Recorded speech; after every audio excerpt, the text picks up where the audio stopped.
All right, shall we start? Yeah, let's start.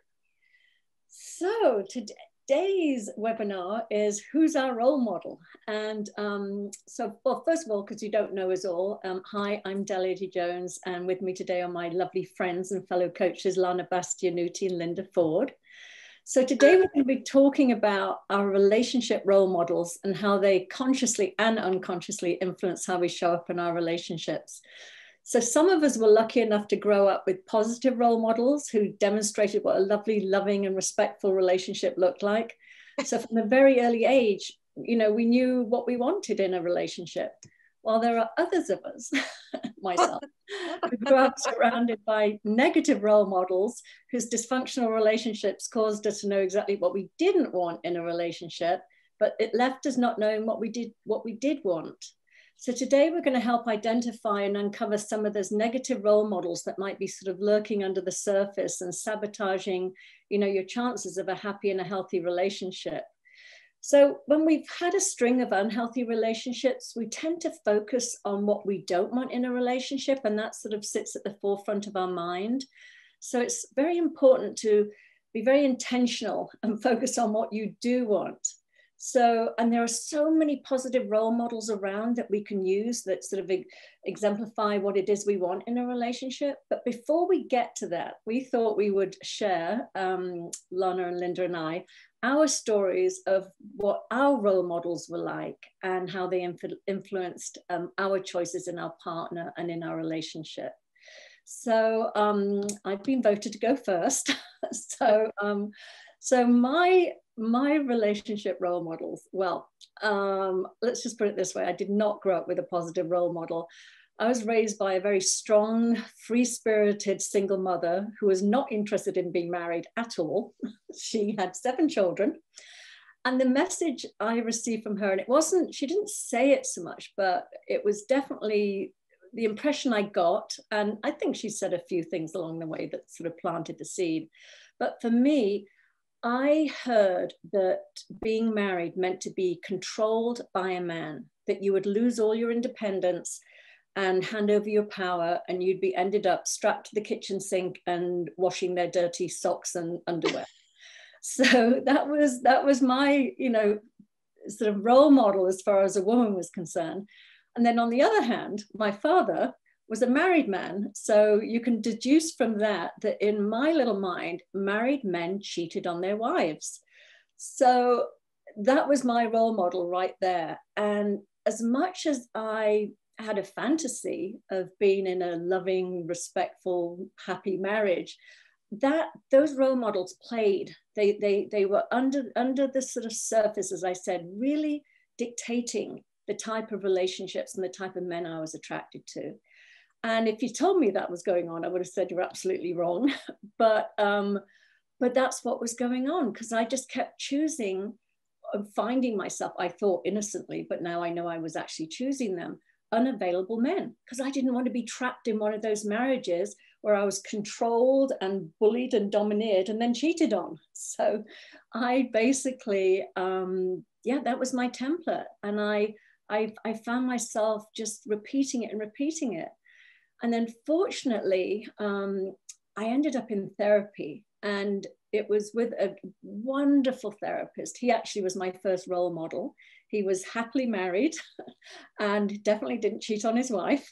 So he was my template. I thought, oh my God, there are men that can really, because he would talk about his wife all the time, and he had her paintings in his office. She was a painter. And I suddenly started to see, like, wow, there can be, these amazing relationships that are built on respect, mutual admiration, and cherishing each other, and all the things that I thought really didn't exist. I actually grew up thinking that there was you were either in control of the relationship or out of control. I never thought that they could be equal. That was just something that didn't occur to me because I hadn't seen it growing up.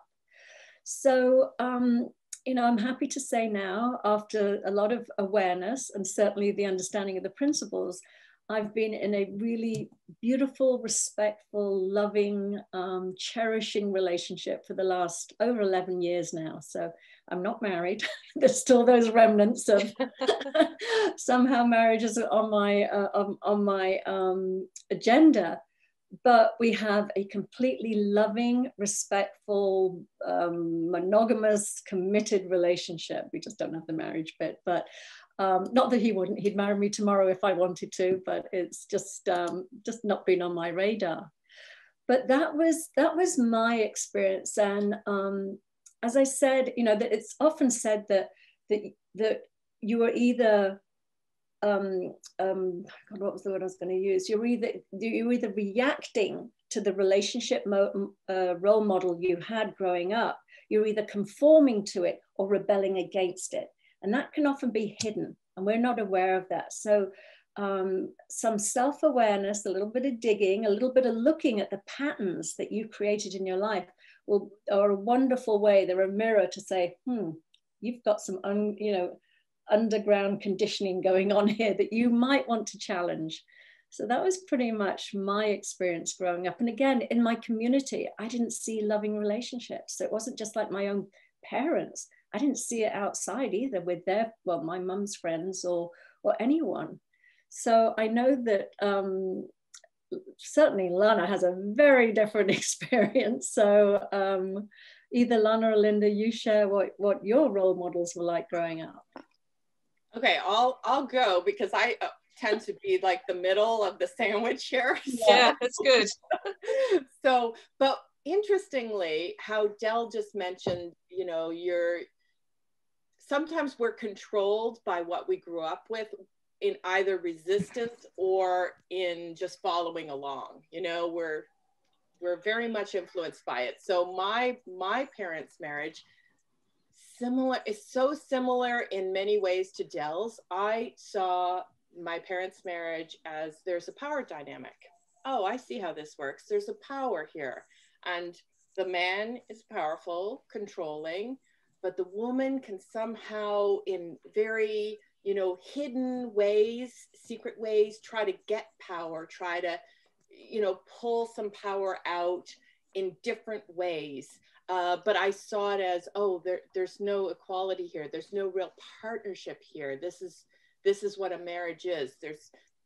Or certainly my parents' marriage, it's not a partnership of adoration, which is what I wanted and what I thought.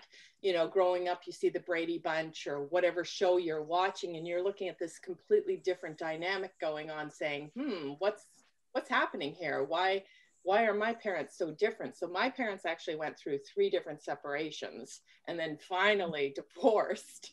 So as a kid, you're like, what is going on here? But it's interesting because even though there was this power dynamic, I could see my mother as the female figure always trying to carve out her independence, her identity, become self-sufficient. I could see it in little and big ways. So I looked at that and their relationship and everything they went through and us kids being dragged along with it and said, not for me, no way, no way. So I resisted against that template and I went for completely different. I ended up finding my husband in my last year of high school, and we've been married ever since. Not since high school, but, well into our 20s, we got married. And, I think in my mind, I thought, I want the fairy tale. I want the happily ever after. I want what my parents never had. So I want to do everything opposite to them.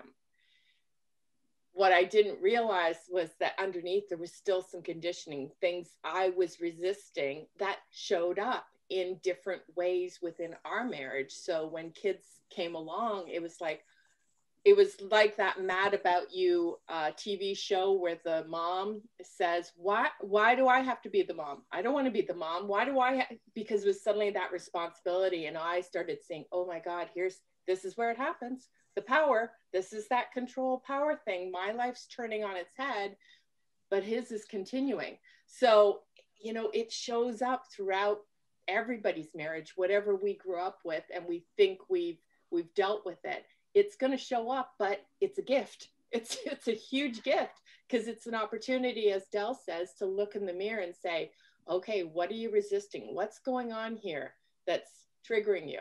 That's challenging you, that's inviting you to see something new for yourself so you can expand and grow.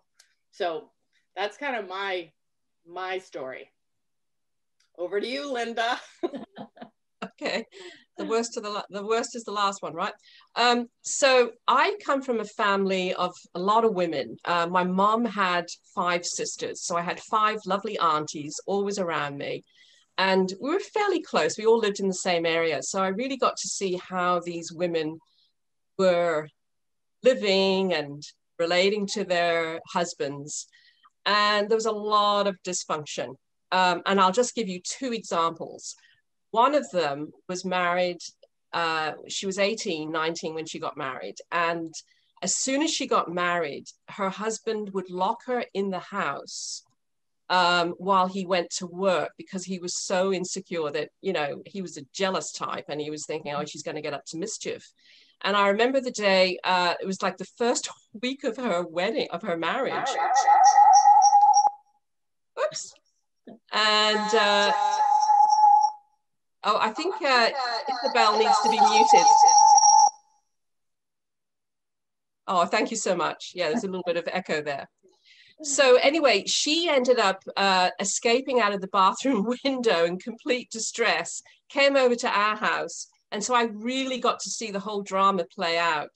So that was one auntie. And then another auntie, her husband left her for another woman. It was actually her best friend. And when she was in her 50s. And here's a woman, this is so tragic. She just could not bear to live without a man. And so she basically drank herself to death. Within 3 years, she died. She just died of a broken heart, you know? So, and there are many other stories, which I won't share, but you get the picture. A lot of dysfunction, a lot of insecurity on the part of the women. And what I really gleaned from it was that, you know, just looking at some of the patterns that I saw, was that there was this sense that that the man's life, the husband's life, was so much more important than theirs. Like they were they were kind of, you know, they weren't the priority. And so they always prioritized their husbands' lives. And I saw that even in my own family. So that was going on. So there was this sense of your life is more important. And I just know that even into my 30s, I used to play that out. I definitely had that pattern in me where I'd always put the man's life or the boyfriend's life ahead of my own. And then I saw it as my job just to please him and make him happy, you know, and just ignore myself. So that dynamic, I think that was one of the main patterns that I picked up. And it took me well into my late 30s to really see what was going on and to claim my own life, to claim, you know, that I had every right to have a life, even though I was in a relationship. So that I'll leave it there, and we can just maybe talk about, we wanted to go from here, Del. We wanted to talk about role models that we kind of admire. Is that where we're going to go? Yeah, sure. Unless anybody has anything. Yeah, does anyone have any questions or? Yeah, I just wanted to add something to what you said, Linda, when, you know, because when we hear each other, something strikes us. Yeah. I also knew that I had an idea in my head, to keep a man interested, you had to be unavailable. So I was always, you know, because again, it was that thing of you succumb to them, they get bored with you and they leave you for somebody else. So I had to stay unavailable to keep them on their toes. So it's just so interesting how but when we cop to it, when we go, oh, that was so innocent. We just, you know, we get these ideas when we're younger, and they take seed and then they start running the show when we're not unaware of it. So I'd love if anybody in here is, if from just listening to what we've said, if you can identify, if you want to share, if there's anything that you see now that you've been, you know, playing out in your life that you really don't want to see anymore. Don't be shy. I can mic off. I can definitely identify with lots of what you've been saying. Definitely. Yeah. Most definitely. That's great. And like I said, when we've been burnt, we tend to sort of have that filter. I don't want this. I don't want that. I don't want to do this again. But we don't realize, and you're going to get in the dating workshop with Dominic. I mean, we're going to be talking about a lot of that law of attraction and how when we've got the filter of I don't want this, I don't want that, that's pretty much what we're focusing our energy on. So that's why this next part is about, you know, we have these incredible role models around us. They're either real people or fictional people. It doesn't matter, because all we're doing is identifying relationships that look like they have the qualities that we'd like in our relationships and focusing on those as opposed to what we don't want. So why don't you, either Lana or Linda, start sharing who your positive role models are?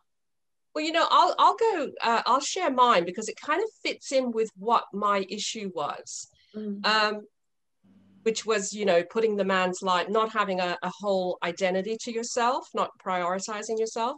So the couple that really do it for me, and of course, you know, there's only a limit because we don't know these people intimately, but we can just perceive how they show up to us. I just love Amal and George Clooney. And notice I said Amal's name first. And the reason I love them is not just because they're drop dead gorgeous looking, but that's aside, but she has her own career. She has her own separate life, as does he. And they are very different lives. And at the same time, they also, if you ever to watch them when they're, you know, they're on behind the camera, you actually see a movie of them, you can really feel the relationship. There's such an attraction there and the chemistry's there. So they have all that going on, plus they have their own separate lives. And I've come to see that having your own separate life is one of the biggest aphrodisiacs you can have, you know, because, and I'll give you an example of this, because my husband's a scientist. I know zilch about science, right? And because it's COVID right now, he's working at home a lot. And every now and again, I go into the office and I hear him teach or give a lecture or just talk to his colleagues about science and all that stuff, whatever he's into. And there's a part of me that kind of thinks, oh, wow, you know, I mean, I don't know anything about his life, but there's something very appealing and attractive. It's a real turn on to hear your spouse do their thing, you know? It just makes them like, that they do have a separate life from even me. He has a separate life. And maybe he feels the same way about me when he hears me talking, I don't know. But there's something very appealing that he has that professionalism and he gets on with it and he does his thing and it has nothing to do with me. And I find that really, I don't know, I just find that that's a real turn on. And so that's why I love that couple. And I love couples who have their own separate life because they can, you know, they can come together as a couple and share that or not. But there's just something very exciting about that. So how about you, Lana?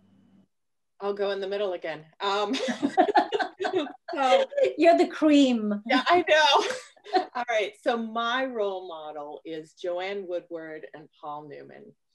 And the reason I hold them with such high esteem is because whenever you would see them together, whenever you see them in photographs, you can almost feel the energy, the chemistry, the alchemy between the two of them, that they're in this bubble together. There's an equal partnership full of adoration and respect and mutual liking of each other.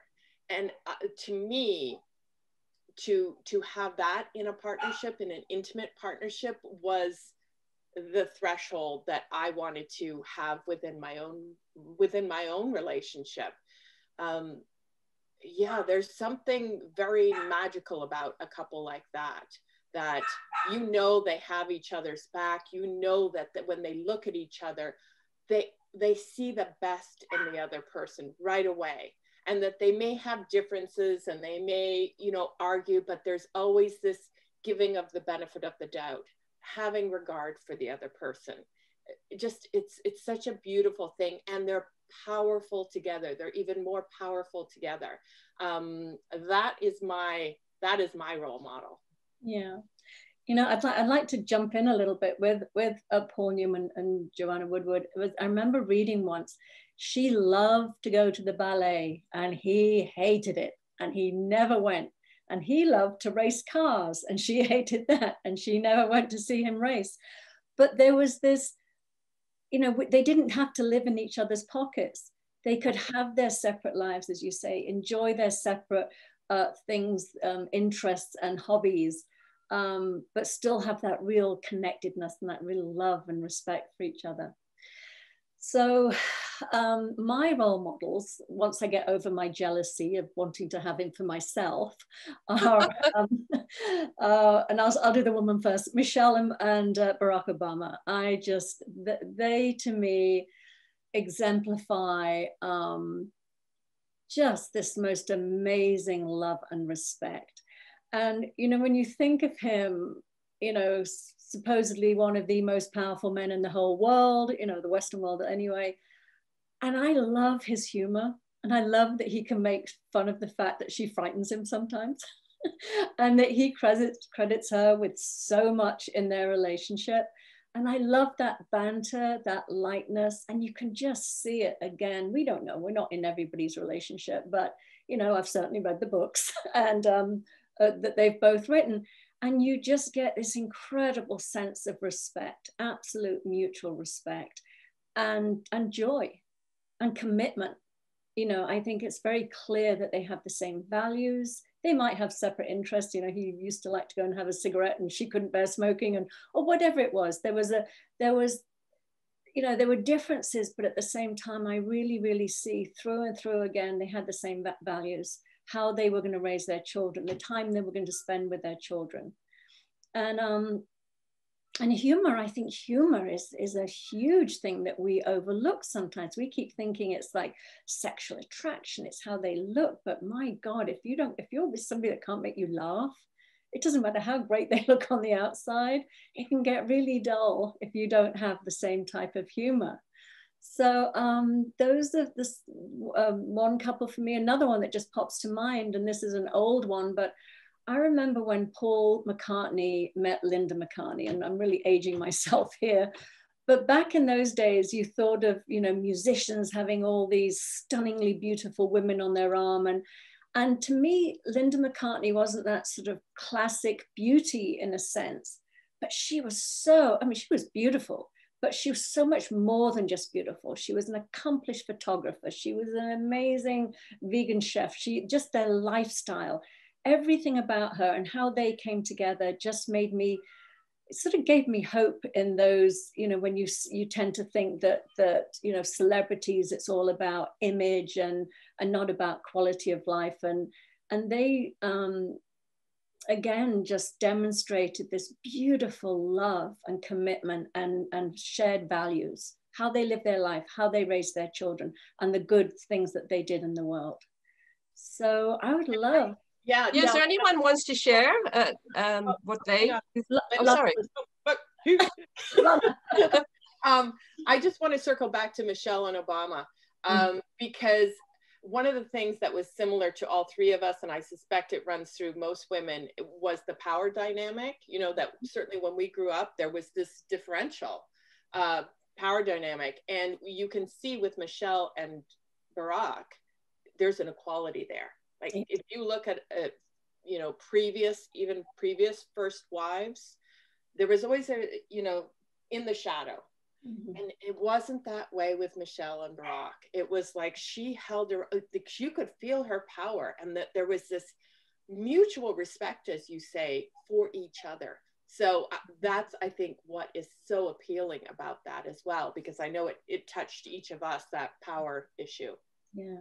And also, now we just mentioned all those people. I mean, I think I know in my relationship, having been in a long-term relationship with a very traditional power dynamic, where I felt very sort of second-class citizen in my relationship. I am in my present relationship. It's incredible when you're not the one that's always trying to take care of the other, how much space is left for you to develop yourself, how much you blossom when you're focusing on, you know, you're focusing on the relationship, and both of you are contributing to it. But when there isn't that power dynamic of always having to caretake somebody else, you have so much room to grow and blossom and experience the support coming back to you. Yeah, that's a really good point. I also think that, you know, the generation that you and I grew up in, Del, because we're, you know, I'm a little bit older than you, but that generation, we kind of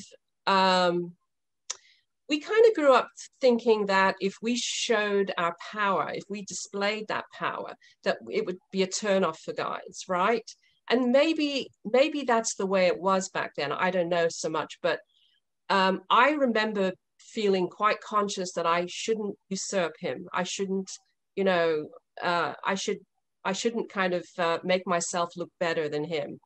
And the message that I was given was that my power came from my physicality, yeah. Right? And all of my aunties and my mum, they were all really into that. They invested a lot of their time and energy into how they presented themselves physically. You know, there was a huge emphasis on that, how to be attractive, how to be sexy, how to dress, you know. And so that's what they kind of saw as their power. Whereas today, I think there is a shift, which is great. Women growing up today, having their careers and feeling confident that, you know, you're not going to lose the guy because you've got a separate interest or a career, you know. I mean, granted, there's still a lot of work to be done in this area, but I think it definitely has shifted. Yeah, that's a great point, really great point. Anyone else want to share here? If anyone has an ideal client, an ideal couple that they that really stands out for them? Who does it for you? Sharon?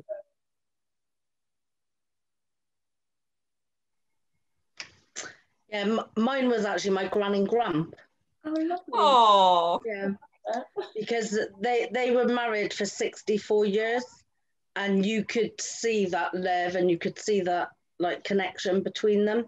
But the trouble is, I spent all my life trying to find that same thing. So you say the trouble is you were trying to find that yourself? Yeah, so because you could just see it, everybody could see it. So I kind of grew up wanting that same. And why is that trouble? Thing. Why is that a bad thing? Because I never found it. There's still time. Thanks for sharing. Yeah, it's interesting how that can happen. You know, you have this standard, and if nothing reaches that, it's like, no, that's not going to do. Or you know, you sabotage it in some way, or you just dismiss it before you can even, you know, it's see, that's an unconscious. Well, we can come back and really hone in on that. But let's just hear one more, because that's a really good point that Lana's making, is that we've got this kind of image of what we have, and many of us think it's unrealistic, you know. So yeah, anyone else want to share a couple? Yeah, Isabel. You know, who I've really found just so beautiful to watch is Michael Neal and his wife Nina. And I never really knew Nina. I've been to their house as a guest, you know, in the coaching field, but I felt myself just drawn to Nina. So I reached out recently and just asked her to be my friend, because I enjoyed the way she just lived her life. And you know, maybe it is all the Facebook pictures and all the things, but there's something you can't fake it, you know. And I just kept watching it, and I've noticed she does a lot of the traditional things, but it's just so lovely the way she does it, and she shares it, and she shows her house and her, you know, her messy closet and her cats, and I just thought, I just love, I enjoy that wife role just through her, just seeing it, and it must reflect or inspire something in me too. And with all this virtual, you know, seeing that we can do now, it just feels good. I feel the joy, and it's like she doesn't have to. And I also noticed she's never really involved in any of Michael's work. I don't see her making cameos or anything. But yeah, and you know what? Also, I've noticed, Isabel, is that it's really clear that he's crazy about her. Mm-hmm. Have you noticed that? Like, you know, I don't know her very well. I mean, I don't know her at all, actually, but it's very clear from all the years I've been listening to Michael that he'll slip in his a little anecdote about her or something. He's clearly, you know, she's the love of his life. Mm-hmm. So yeah, that's a beautiful example. Thank you. You know what's so funny is that in his TED talk, he actually reads the piece by her. So he was saying that he doesn't he values her opinion so much that he doesn't let her read his books until they're finished. Oh, because she has so much influence on him that he wants to sort of get his thing out first, so that so he's not swayed. But again, yes, absolutely pure. I don't know her very well at all. I know Michael much better, but yeah, obviously incredible love and respect and humor again. Mm-hmm. You know, he seems to be very tickled by a lot of what she says and does. So that's really lovely. Yeah, so like that divorce thought that she has. You know, the divorce thought when he. Oh yeah. Her, it's like yeah. Tell that, Lana, so people that haven't heard it. So Michael was telling a story about how when he was younger, you know, he would have this suicide thought, and you know, it would just keep coming back. And he was talking to his wife, and he finally confessed, or girlfriend at the time, I'm not sure. He finally confessed that he had this thought that would come back, and she said, "Oh, that's kind of like my divorce thought." And he's like, "What? What?" She says, "Oh yeah, you know, when you annoy me and stuff, I think, divorce, you know, like," and she realizes, oh, it's a thought. That's my divorce thought. When things get tense and I get upset, that's the thought. That's my out. That's my escape. Like I could just go there and relish and, oh yeah, you know, we'll get a divorce. Then I won't be feeling this or whatever. It provides some kind of relief or levity to whatever tension is going on. So yeah. So Del, yes, what is it that happened to you that allowed you to pivot and go in a different direction with relationships? Let's hear let's go into, you know, how was there a moment? You know, what was the insight that we had to pivot? For me, I think it really, I think what was controlling me in my life was this belief system that there was always a power dynamic. And as I said, I saw my mother as having power by not being married and by being in control. I thought that's how you maintained control.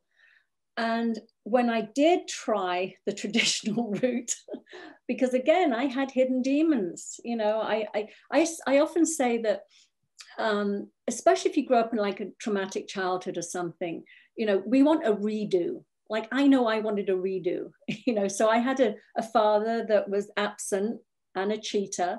So it's almost like you attract that to redo it, to have a different outcome. So I was unconsciously seeking men like that. And, you know, you have a few of them and you are so battered and bruised by it.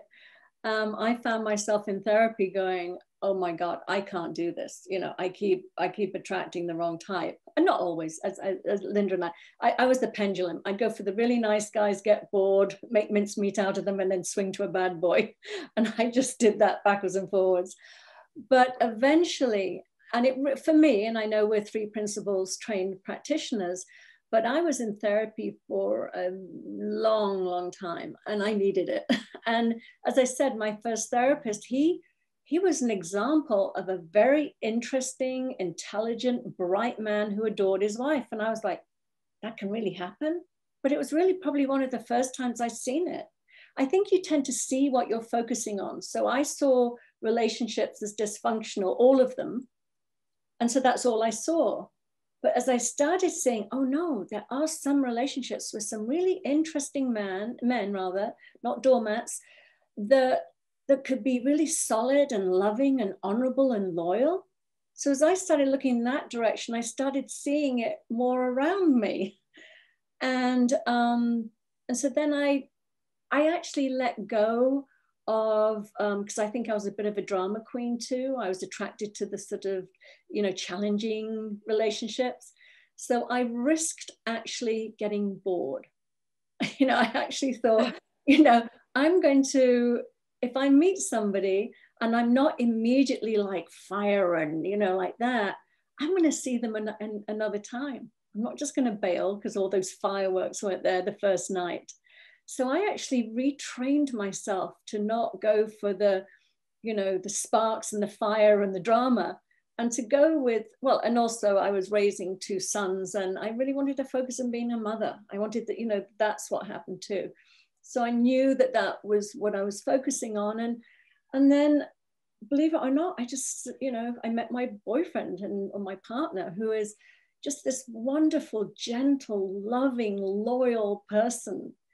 And again, you can tell, I could tell the way he was with his children, with his pets, with his neighbors. I actually went to work for him a while. I could see how he was with his people that worked for him. And I was thinking, this is a really decent, bright, intelligent, loyal, person. This is somebody that, I could be in a relationship with.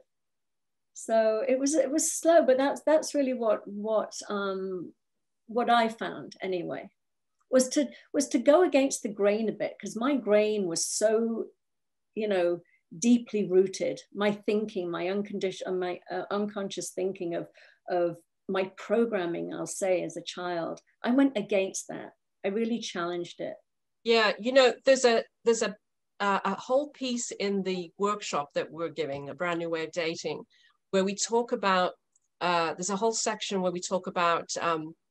How most of us women have spent years reading self-help, taking courses, doing this, doing that. And, we've got hundreds of books on our shelves.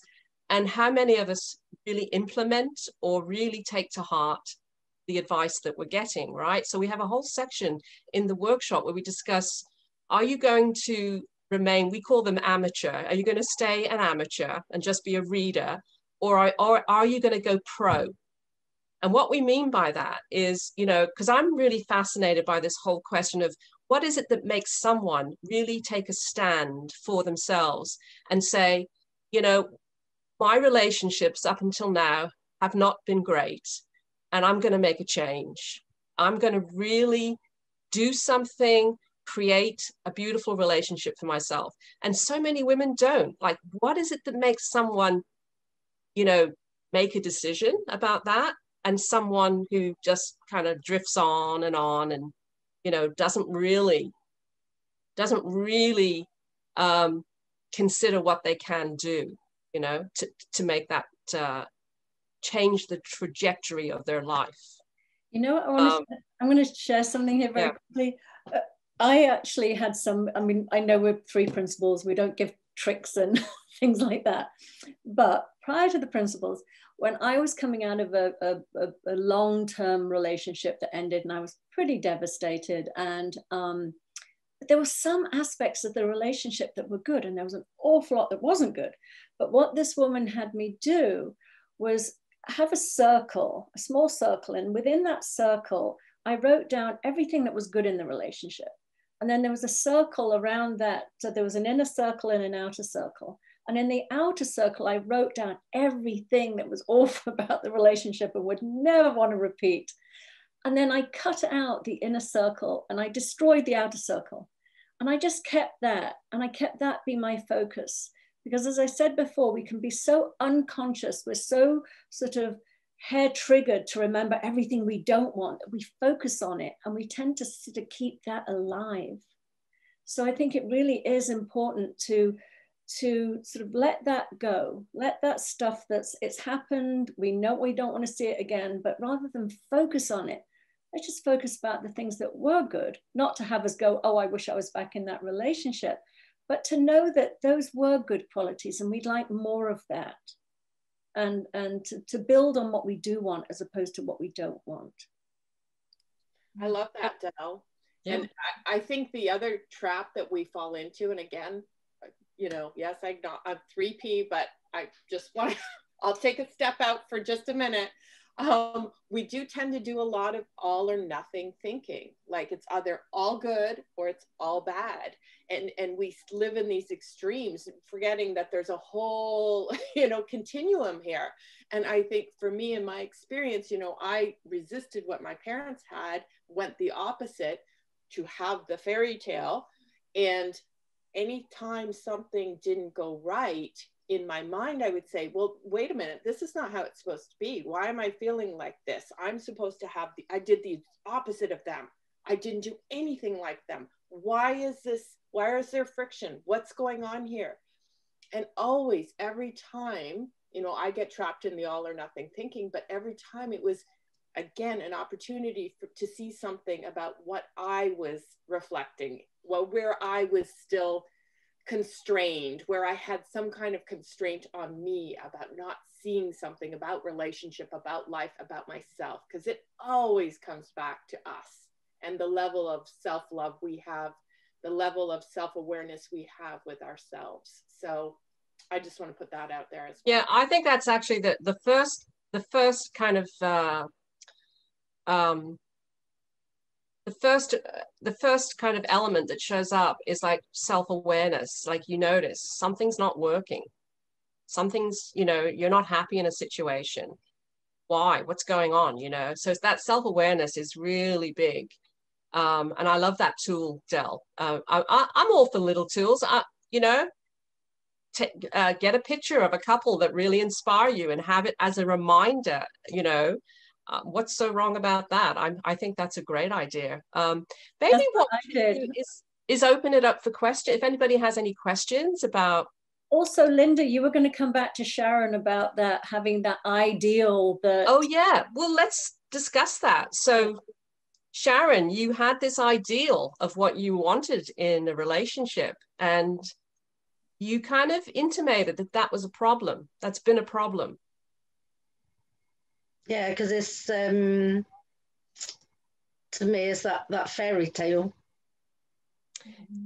Is it a fairy? Like. That's what it felt like. Yeah. Okay. You know, sometimes it's interesting you use the word fairy tale. Like, you know, it's like this idealized relationship. And I would say, if you find yourself thinking that, you know, well, my grandparents had that, and that was rare. One little thing I would do, one big thing I would do, is just try and look around your world and look for evidence of people who also have that.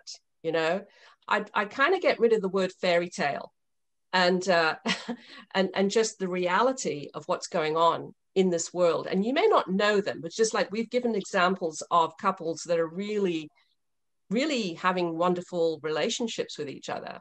So I would look around, find the evidence. And again, it gets back to what Del was saying. You know, you can look for the things that are wrong and the couples who don't get it right. And you can look for what's really working in couples. And just look for that evidence and prove to yourself that it's not so rare. Does that make sense? Like, it is all around us if you look for it. Yeah. It makes sense, but I was trying to do a scan as you were talking. I'm thinking, I can't think of anybody. Well, even if it's not in your periphery of your family, like just like we've done with celebrities, people, real people out in the world, you know. I mean, Del and I and Lana are examples right here. And you know, three on this call. Yeah.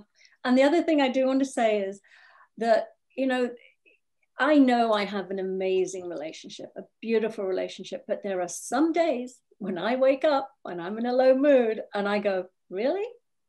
No. That we all do. Yeah. Exactly. So, you know, I'm laughing because I interviewed Dave Ellery the other day and his partner Jen, and he was saying, yeah, she likes to remind me that some days she looks at me and she says, I want to jump you. And she goes, and there's other days where she goes, oh, why am I even with you? and that happens. We get in low moods, we get picky, we start seeing the things that are wrong.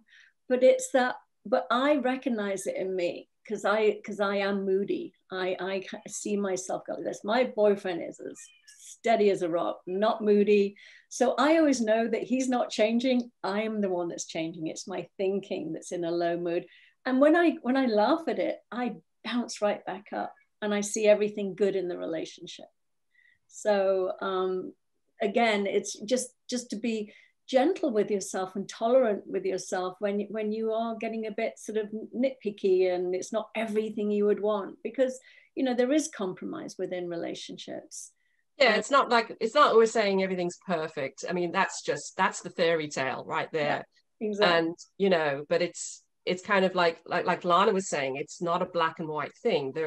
There are days in between, right? Mm-hmm. Some days it's great, some days it's not, and there's all this in betweenness, which is also beautiful.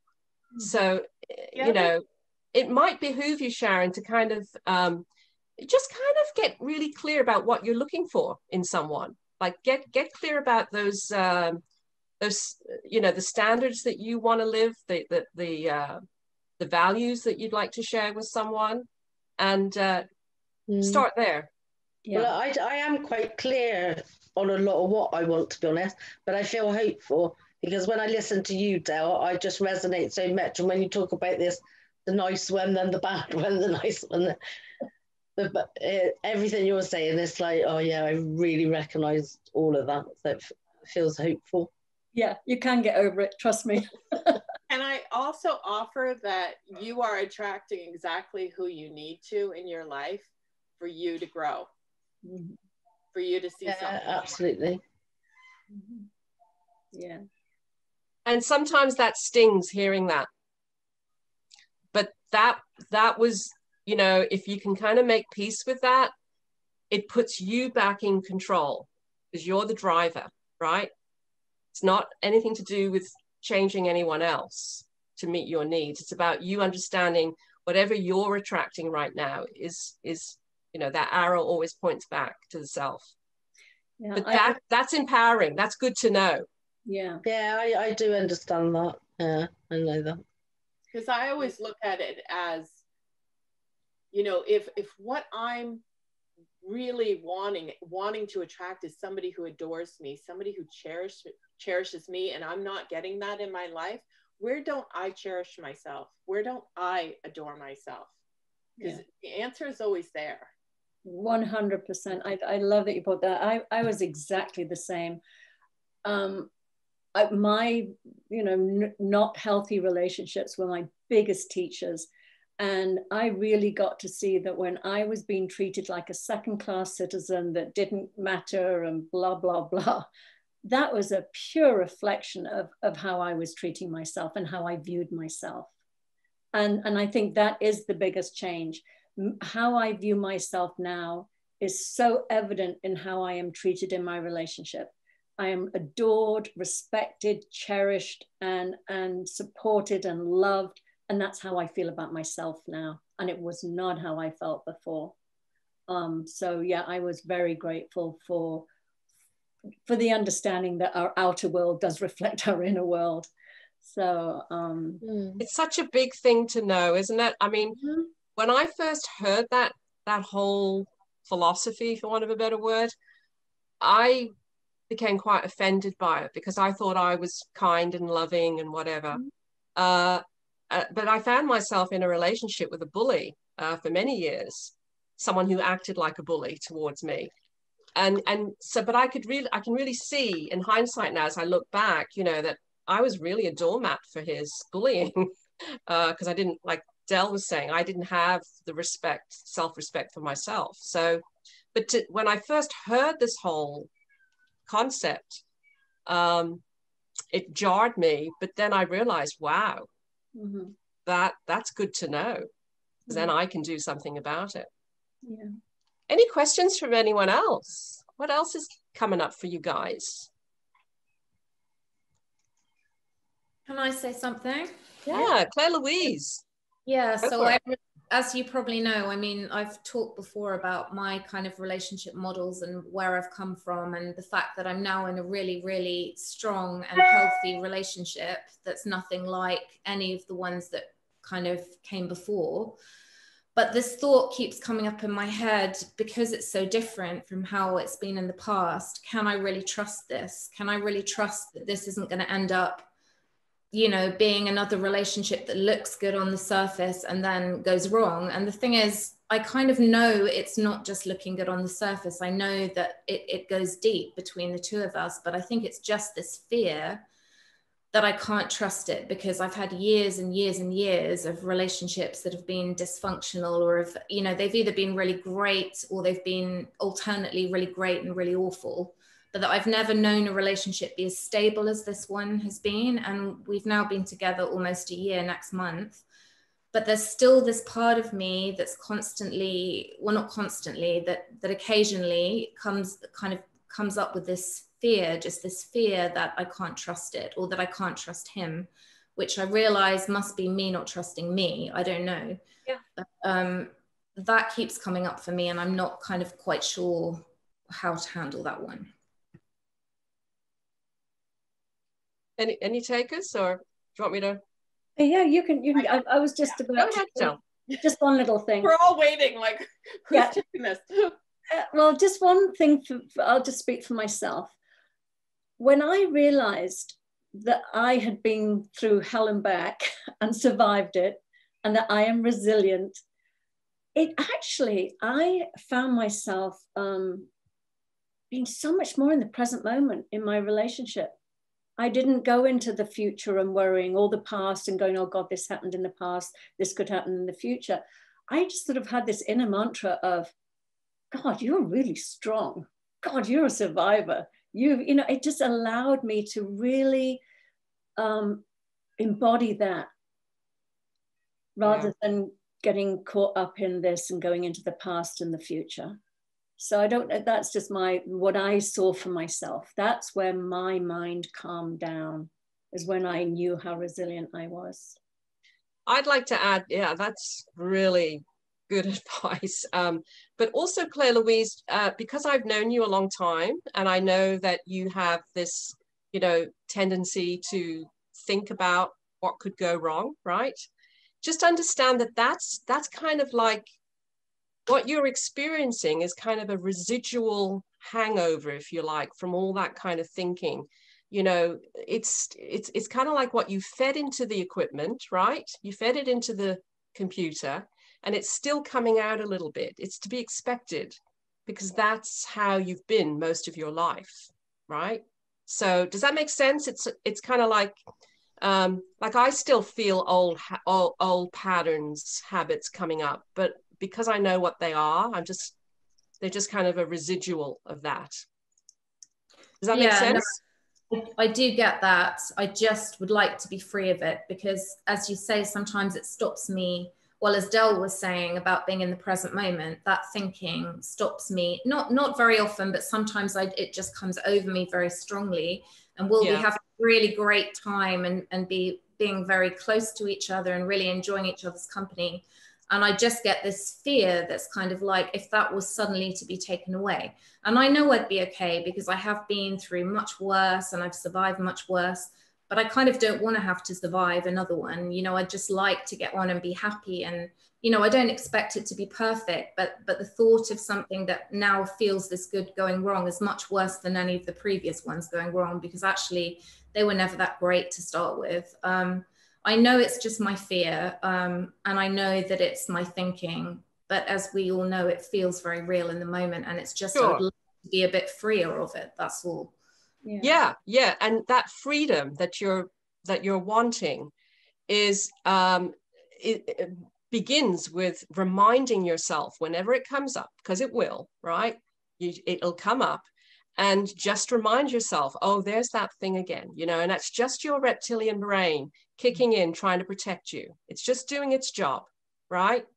And so that's if you just keep reminding yourself that that's the pattern that you fed in, and if you understand that's how it's working, there's nothing sinister going on here. There's nothing, you know, horrible going to happen to you down the road.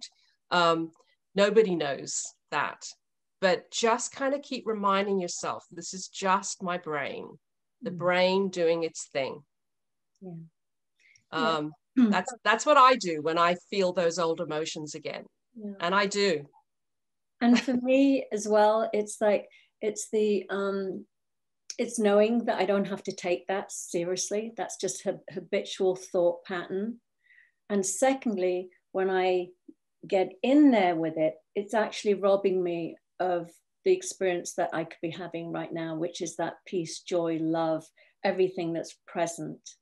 So it's almost like a little bit like, you know, do I want to allow, you know, and we can't control what pops into our head, but we can have some mastery over how long we feed it and really get in there. So my insecurities will still pop in my head, and I'll get caught up for a little bit, and then I'll go, oh, wake up, drop back into the present moment. Because for me, it's not worth giving up what I have presently to go into fantasy of what could or might be or whatever. It's you know, so that's just my little wake up call. You know what? Are we up in the hour? Yes, we are, and I have something at the top of the hour. I hate to. Oh, that's okay. So we'll love you and leave you guys on this Valentine's weekend. Yeah. But listen, if any of you guys have any questions about the workshop, it's starting next Thursday. Brand new way of dating. Did we have the link put there, Del, or for people? We'll put it in. We'll put it in the. We'll do another little thing with the recording. I'll put the link for the dating. Okay. Yeah. So just check it out, guys. We cover all of this. Yeah. And if you know any girlfriends that you think, hey, you know what, this would be a great support for her, please let them know, because we love lifting other women up and letting them know their real power that exists right there. So just very quickly, Del is going to be doing a whole section on, you know, how to watch out for red flags in relationship. And then Dominic is going to come in and do a whole section on law of attraction, how we create and attract our relationships. So that they are our special guests. Lada and I are running the workshop, but they're our guests. So we extended it. We did it a few months ago, and we extended it from 3 days to 4 days to accommodate. So let us know if you have any questions. We'd love to see you there. Yeah. And thanks for showing up today, guys. Yeah, it was wonderful. Thank you. Thank you for your participation and sharing your stories and your reflections. So see you hopefully next week. Happy Valentine's Day. Yeah, happy Valentine's Day. Bye. Bye, guys. Bye, everybody.